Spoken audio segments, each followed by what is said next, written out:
नमस्ते हजुरहरूलाई प्रियाको किचनमा स्वागत छ। आज मैले हजुरहरूको लागि बोडी साधेको रेसिपी लिएर आएको छु। तपाईहरुलाई मेरो रेसिपी मन परेको छ भने मलाई सब्स्क्राइब गर्न नबिर्सिनु होला, साथसाथै लाइक कमेन्ट पनि गरिदिनु होला। अब बनाउन सुरु गरौँ है। बोडी साध्नको लागि हामीलाई चाहिँ बोडीलाई चाहिँ भिजाउनु पर्ने हुन्छ। यो बोडी चाहिँ मैले राति नै भिजाइदिएको थिएँ।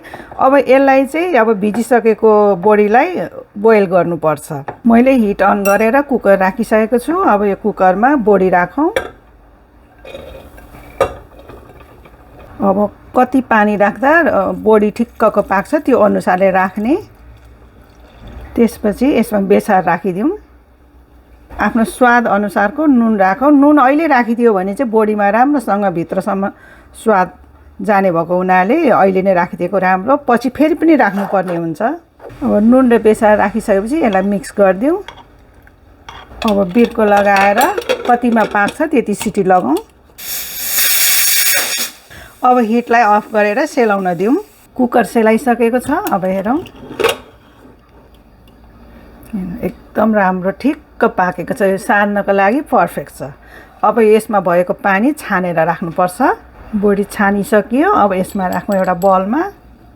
बोडी सेलाइसकेको छ। यसमा प्याज राखौँ। यसरी मसिनो गरेर काटेर राख्ने। अब अदुवा र लसुन राखौँ। यो अदुवा चाहिँ बढी राख्नुभयो भने मिठो हुन्छ र मैले यो अदुवा लसुनलाई चाहिँ कुटेर राखेको छु। अब यो सबै यसमा राखिदिउँ।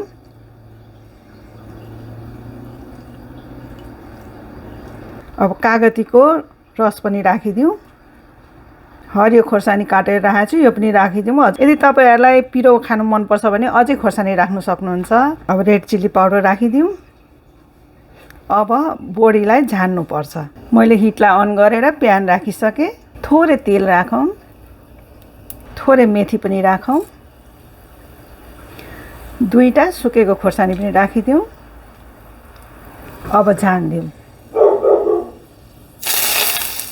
अब यो सबैलाई मिक्स गरौँ।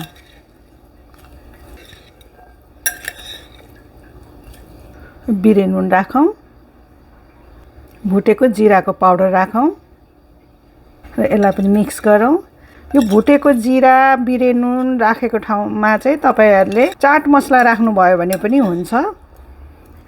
अब लास्टमा धनियाको पात राखिदिउँ र हरियो लसुनको पातलाई पनि मैले काटेर राखेको छु, यो पनि राखिदिउँ। यो झानेको सुकेको खोर्सानीलाई पनि एउटालाई यसरी मिचिदिउँ। यसको स्वाद एकदम मिठो आउँछ। यसमा तोरीको काँचो तेल पनि राखिदिउँ। साँधेको कुराहरुमा यो तोरीको काँचो तेल राख्दा चाहिँ असाध्यै मिठो हुन्छ। र अब यसलाई मिक्स गरिदिउँ।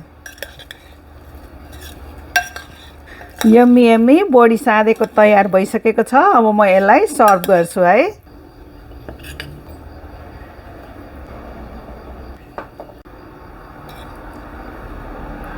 यस्तै गरेर म अरू नयाँ रेसिपीहरू लिएर आउने छु। त्यतिन्जेलसम्मको लागि बाई।